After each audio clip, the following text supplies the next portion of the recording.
Hello everyone, welcome to Talking Good Game. It's just finished. Leicester City, West Ham United 2 at the King Power. A late equaliser from Craig Dawson to get the Hammers a point. I don't know where to start. Gonzo sometimes asks for your feelings, sometimes to go through it. Let's just go through it because it was only a draw. We'd won the game, it's maybe a bit different. We got an early enough goal in the first half, though. Fantastic strike. Jared Bowen made it 1-0 after a long ball over the top from Mr. Diop. Yeah, I was expecting that from Diop, to be honest with you. He picked it out really well. Bowen did. That's why he ran. Yeah, so clinical, Bowen. So clinical at the moment. He really is. His finishing's just improving all the time, wasn't it, really? And, I mean, I thought I saw a goal coming because they were like rabbits caught in a headlight, Leicester, at the start of that game. But I didn't see that particular goal coming from the hoof. Oh, the culture Bobby Moore like pass up the pitch, shall we say, from Diop. And then, just really, really good. He's predatory at the moment, Bowen. Really predatory. He sniffed out that bit of spot to do and did it really, really well. And I thought after that, Leicester were a bag of nerves. My word, that silenced the crowd, Geo. It really, really silenced the crowd. And they were nervous, really nervous at that point. So I thought it was going to be a good springboard for us, that. Silence the crowd. I think the opposite. I think it got the home fans going, but they're all booing. They're all getting a bit angry with them. You know, they passed backwards. Sure. And I was a bit like you. I thought, here we go. We've got them here. We have got them. They're there for the taking. Now all you've got to do is force them to play it sideways and backwards. The crowds will keep groaning. It helps us. You know, the way end was in brilliant voice. It was on, for whatever reason, it seemed extremely loud today, coming through. And I just thought, you know, I was 1-0. I thought, here we go. For the goal itself, the run was that good from Jared Bowen. I thought it was offside. I didn't think it was offside as in I thought he was behind the defenders. I saw Bowen's run. He seemed to have an extra 2-3 yards ahead of the defenders, took it down well, clinical finish, like you said, an absolute fantastic finish. But I generally expected the flag to go up because I thought there's no way. He's not that quick, Jared Bowen. He's fast, but he's not rapid. So I thought there's no way he's just done all that and not being offside. When we watch it back, his run is just timed to perfection. And it is a fantastic pass from Issa Diop. I think there's an element of, I'm going to hit it long. And if I land it over there, he's got a chance. I don't think he gets his head up and flicks it to this. Tielemans' pass to Daka was just as good to some extent because Tielemans flicks it, gets his head up, sees Daka, thinks, there you go, mate, here's the ball for you. I think Diop got in, thought, I'm just going to hit it, where's Bowen, bang, into that position for you. But fantastic pass, fantastic finish as well. Until it was 1-1, what did you make of the rest of the first half? I thought they had no answers. I thought the crowd was a serious issue for Leicester. I've written down here our pressing was forcing them backwards, where they had no ideas. The amount of time they were there at centre half, but Marty was a bag of nerves. I don't disagree, funny enough, with what Kasper Schmeichel, why he was disappointed. And Kasper Schmeichel started having a go at Marty. That being said, I don't think Schmeichel read the room right because he was already nervous. I didn't think he needed a telling off at that point. And I thought the whole lot were really nervous. I didn't think they had an answer. I didn't think they had the ability to play through our press. And I just thought the club as a whole were a bag of nerves. The crowd, the team on the pitch, I just couldn't see any way for them to get back into the game. And you're absolutely right, because the crowd were really on their backs, were really unhappy, and they made them shrink. The Leicester players were just shrinking into it because of the hostility from the home crowd. And we were, without us playing brilliantly well, it's just Leicester were crap. I mean, really, really crap. And all we had to do was press. It's not like we were doing brilliant stuff. We just will press you and you'll give us the ball. And that's what was happening. I didn't really see any change in it, really. Yeah, I have to agree. I thought we looked really comfortable. I thought it was the most comfortable we've looked for a long time. But that was down to Leicester being poor more than us doing good. We looked okay. I don't think defensively we weren't really tested too much. I think the one thing that made me nervous as a West Ham fan, prior to kickoff, is the late withdrawal of Zuma and Diop going in. But my nerves sort of disappeared by halftime because I thought Diop was playing fantastically well. That run that he read from Daka was really good because Daka's originally beside Craig Dawson. As soon as the ball leaves Tielemans' foot, Diop's off. Diop's thinking, you're not going to match him for speed. I'm going to come over and cover you a little bit. He put my mind at ease really early. There was a 50-50 with Daka. Diop got in there. He ended up getting fouled. I thought we looked comfortable. And you could tell the Leicester fans were just desperate. Tielemans had a bit of a snapshot, went well wide. Got a little cheer from the Leicester fans. Tielemans started pumping up the fans, saying, come on, make some noise. And the Leicester fans responded. And it was like you could almost sense a desperation from the home crowd today that they just needed a little bit of something to get their teeth into. But at the same time, it's like, well, that enthusiasm you've got comes from Tielemans jumping up and down. It's only going to last 30 seconds, and it's back to, again. And it should have been quite an easy job for West Ham to some extent. I think Leicester were handing it to us on a plate, but we decided to make things difficult, Gonzo, because we conceded a penalty just before half-time. What did you make of it? Well, it was a penalty. It was a handball. I thought he led with it in many respects. We'll get to the Dawson one later, but Dawson was going for the header, and there was nothing. Dawson was going for that, and he sort of, it was there. His arm was there. I felt Cresswell's was high. His arm was high. And I also felt he had enough. The ball was elevated enough that he sort of knew it. He could have dropped his arm and done something else. It had the feel that he was going to do it anyway and was going to hope he was going to get away with it, really. And of course he didn't. And it was an arm ball. It was sort of there, wasn't it? So, and it was a real shame, obviously not just because we conceded the penalty and he dispatched it well, Tielemans, but because it was enough of a swing for Leicester players to get their peckers up and for the fans to get their peckers up as well. So it galvanised them, made the halftime team talk a little bit easier, and probably in terms of the fans going away and disappearing down the concourse to get their pint and their pie, made it just that little 15 minutes at half time for the crowd to think, okay, let's get back out there. I'm pretty sure Brendan Rodgers felt the same, and just the crowd and the team got out in the second half. We're a little bit more buoyed. That being said, I thought we started the second half all right, to be fair. I did it. We'll get on to that in a second. I agree with you. Stonewall Pen. I don't even know what Creswell's done here, because he's suggesting that Amartey's put him off, and that's why it's hit him in the arm. He's basically suggesting, what can I do? But when you watch it back, Amartey doesn't touch the ball, right? But so why is Creswell about half a yard? He's quite far away. The ball's here, and his head's here. How is he that far away from where the ball is? He's jumped up straight, Creswell. He's completely misjudged the flight of the ball, mistimed his jump. And I think it's a Stonewall Pen. I think he puts his arm out to hit it as well. I think he almost just reacts quick to the Amartey not touching it, and he puts his arm out. Stonewall Pen, fantastic penalty by Tielemans. When it flashes up that little goal before Tielemans' last 4 pens, here you are, bang, bang, bang, bang. They're all in the same corner. You're thinking, I hope someone's done their homework. I hope Fabianski knows what way to go. He goes the right way. Fabianski can't really do much else. It's just an absolute fantastic penalty by Tielemans. Goes in half-time 1-1.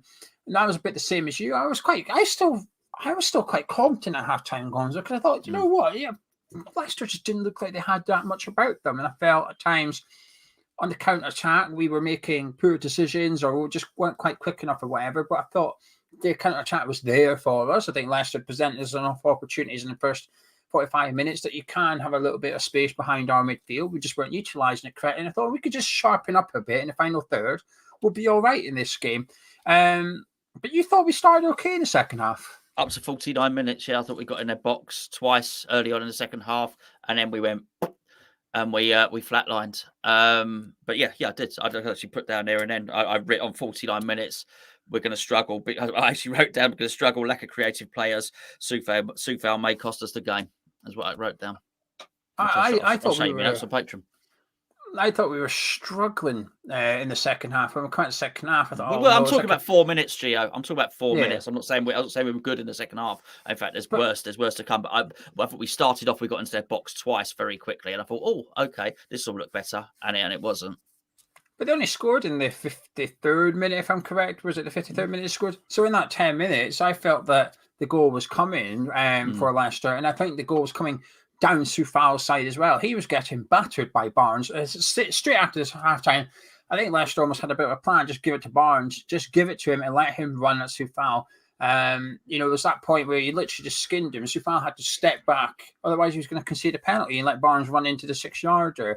No surprise that their goal, well, they made it 2-1, Gonzo. Ricardo Pereira, one of your favourite players. Yeah, I mean, in the Soufal thing, it was painful. It was actually really painful to watch. And I was struggling. I was thinking, this looks familiar. What is it? And it's a bit like going to see the kids' Christmas show or nativity or whatever, and one of the poor kids on the stage forgets their lines and they don't know what to do, and they're just sort of frozen up there, and you're willing them, come on, mate, remember your lines, and it was so bad. It was so bad. He looked completely out of his depth, and I'm thinking, boys, get him off. Just get him off now. You have to get him off. What Ben Johnson's done to deserve twice now, by the way. We'll get to that later on, I'm sure. It was really, I'd say I wrote it down. It was really clear what was going to happen there. Diop had played well. Dawson had played well. Our problems weren't at centre back. When we started to have problems, they weren't at centre back.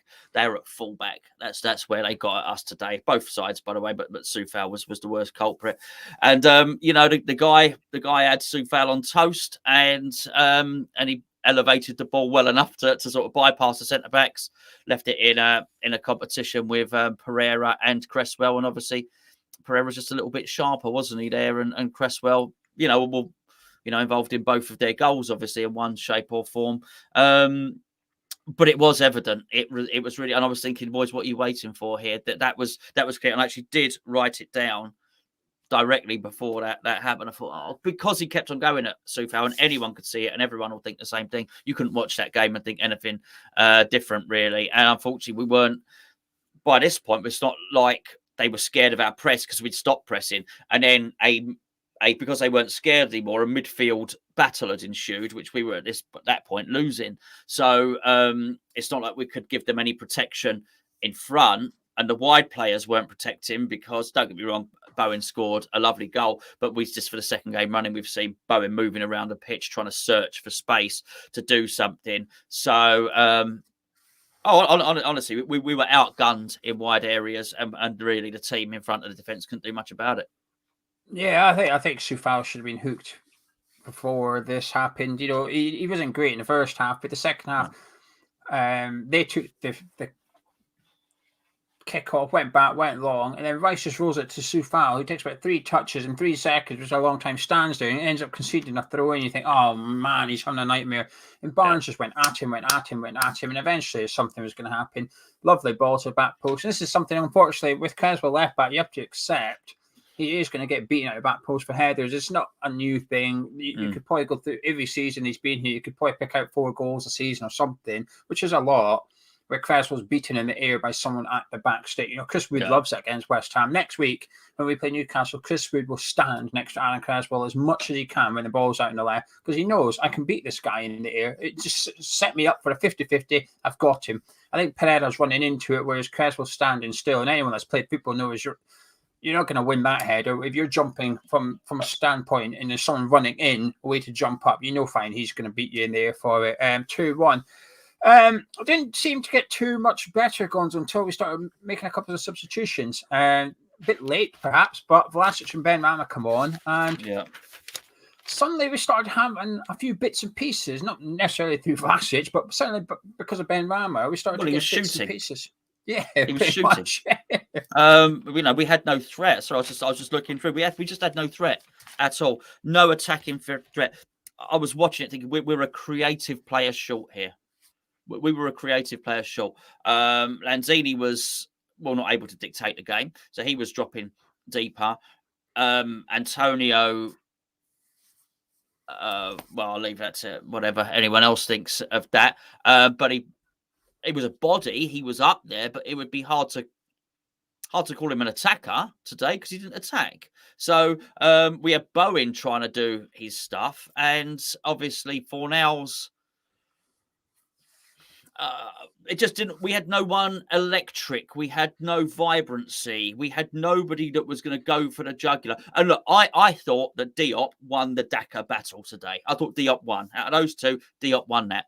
But there was a purpose and a direction. And even though Diop won, you still got the impression Daka was going for it. And at some point, on another day, he might have got in. And fair play to Diop, really fair play.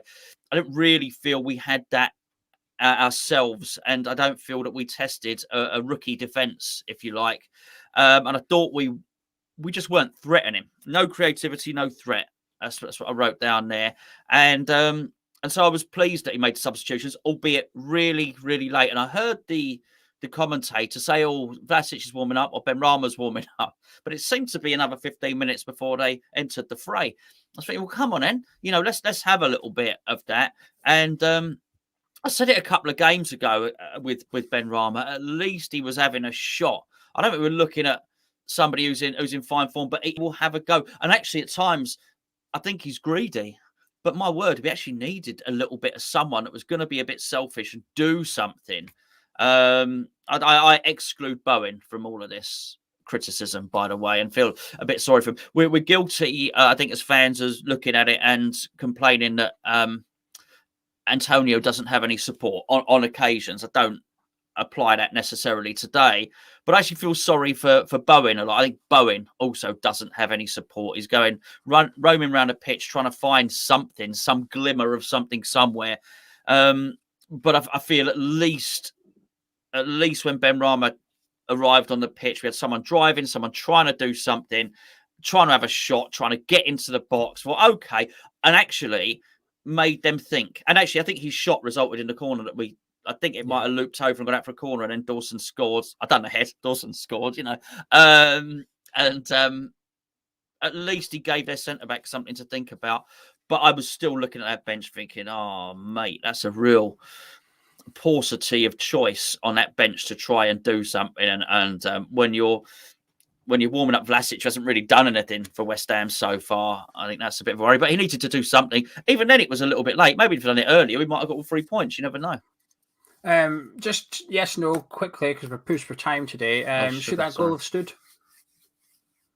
There was Dawson, VAR. Yes. Dawson sort of comes off the shoulder / upper arm, depends what side defence you sit on, I thought it was different to Cresswell's. I think both decisions were right. Yeah, I agree with you as well. We're a bit pushed for time today. We'll be doing our player ratings over on Patreon. Just quickly tell you about the competition, because the final 24 hours. We've got 2 captains' armbands here. Declan Rice, Mark Noble, signed by the captains as well. We're giving them both away on Tuesday, but to the next 24 hours between today and this time on Monday is the last time you can enter. If you join our Patreon, patreon.com/HammersChat, links in the description and the pinned comments of this. You can support the channel, £3.50 per month. Tomorrow, me and Gonzo will be doing our player ratings, where we go through every single player in the team, as well as the manager, talk about them in depth, give them a rating out of 10. It's usually a 45-minute show, so there's a lot of discussion. We're pushed for time today because Gonzo's got parental duties to do. It finished 2-2, so Gonzo, what do you make of it? What do you make of the game? I'll be honest with you, actually, I'll start. We got off with that. Massively got off with that.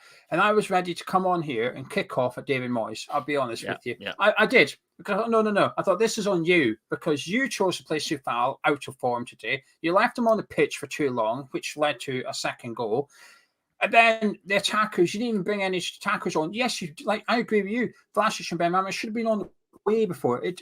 I don't know what minute they came on, but I remember sitting there thinking in the 75th minute they weren't on yet, because I remember thinking it's been 20 minutes since Leicester scored and they're still not on the pitch. So whether you rate them or not, you, David Moyes, have spent 50 million on them, right? Now we can sit here and argue whether it's 25 million, 22, whatever. Let's just say 50 million. It's 50 million spent on those 2 players. We have nothing up front.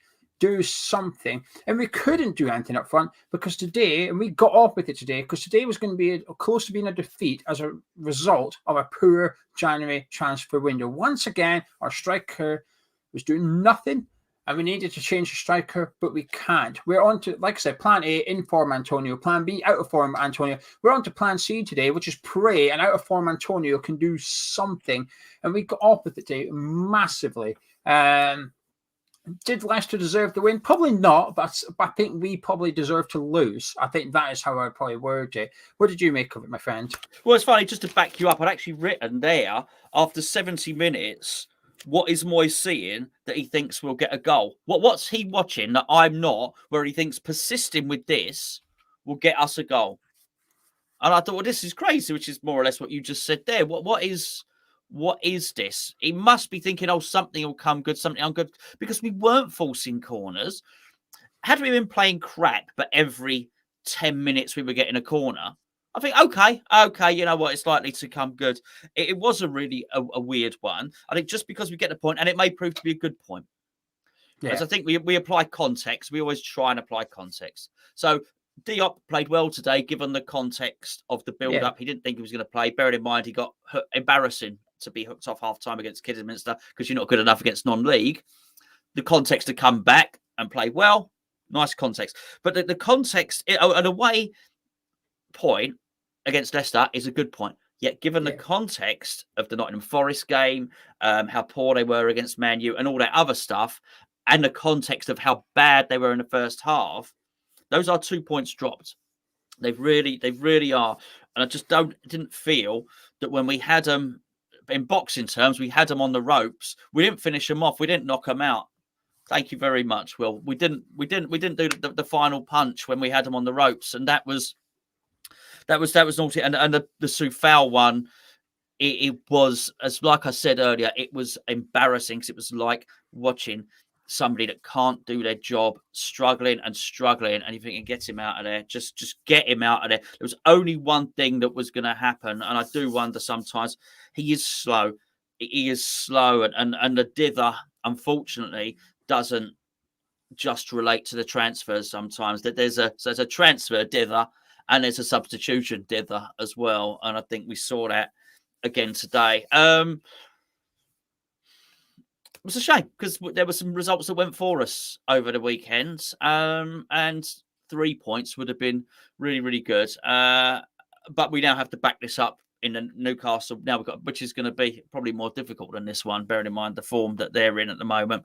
We've got to try and inject some urgency into the. I was looking for pass and move today, Geo, and I'll tell you what, there's an awful lot of pass and stand still, an awful lot, and we looked statuesque. We really did. So there's something it needs to inject some sort of urgency, some sort of attacking quality into the team between now and next week.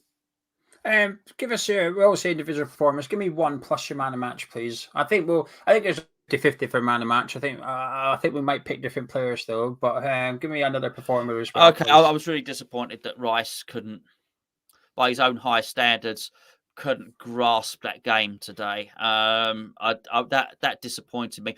By the way, not the worst player on the pitch for West Ham. I think we discussed it. I can't keep kicking Soufal. I thought it was. I don't know why Johnson didn't come on. You can imagine.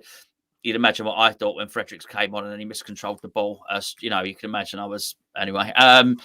So poor old Johnson. But yeah, there's not a lot to be. I think we did get away with it because actually when we do our player ratings tomorrow, there won't be too many that score highly in that. There really, really won't. And probably the one player that does, who will be my man of the match, will be the last person we expected to. But there you go. But I mean, obviously Bowen can come away with some credit, clearly. I'm gonna say we are going to pick the same man of match. I know who you're going to pick now. I thought you might have given it to Dawson. I thought he had a good game as well. Actually, I think he was potentially there to be exposed by Daka. I think there was a couple of times, like I said, that pass from Tielemans was key for me in the first half. Because had that worked, I think they would have only tried it more and more. They would have kept on going over the top at Dawson, but because it wasn't even that bad. It was just slightly overhit from Tielemans. I'm surprised they didn't try it again and again. But Daka would have thought, hang on a minute, where's that other centre back that was stood next door? He's way back there. Bloody hell, here I go. He could have easily got exposed. He didn't. Stepped up at the end with the equaliser. But just 3 minutes before that, he was refusing to go back. Schmeichel had it in his hands. He was stood there. Dawson was almost like, I'm just going to stay up front now because that lot are not doing very much. I'm going to stay up here because send the bloody crosses and let's flip and have it. It was almost like he went rogue. It was almost like he said to the manager, I'm not listening anymore. I'm staying up here because this lot are useless. I've been stood at the back for 90 minutes doing my job next to Diop. He's done his job. Yet we're losing. Why are we losing? Because this lot are not good enough. I thought he actually played quite well. Souček, not good enough again from Thomas Souček. You said Rice didn't meet his high standards. I agree with that. Yeah. But it's difficult when the guy next to you ain't playing bloody well once more. Man of match, Diop. Man of match, Diop. Man of match, Diop. Absolutely. And well done, Diop. We need, he bailed us out today. Can't be easier, but he felt like the naughty kid for the last couple of weeks. So well done. I'm proud of him, actually. He did really, really well. Speaking of context, you say context is important. He wasn't picked to start today. He got in the team because Zuma was unwell with about 15 minutes before kickoff. Not an easy thing to do. You're expecting to be on the bench. Your warm-up isn't as intense as the first 11 and stuff. You're probably just knocking the ball about, just getting a little bit warm. Suddenly, bang, you're in the first team. Oh, hang on a minute. Like you said, his confidence wouldn't have been very high. I thought he was fantastic, actually, as Diop. I thought he was absolutely brilliant today. Won everything, won 50-50s, took responsibilities, stepped out at the right time, took risks, but nothing too stupid. In the risks he did take, he won every single one of them. A very, very pleasing performance. And gives Moyes a bit of a headache for Newcastle because if Zuma is back and it's just illness, he's got 3 decent performing centre-backs and he's got to pick 2 of them. Anyway, myself and Gonzo can disappear. A bit of a short review from us, but we're restricted for time tonight. If you enjoyed the review, drop a like on it, subscribe to the YouTube channel. Myself and Gonzo, we'll catch you in a bit.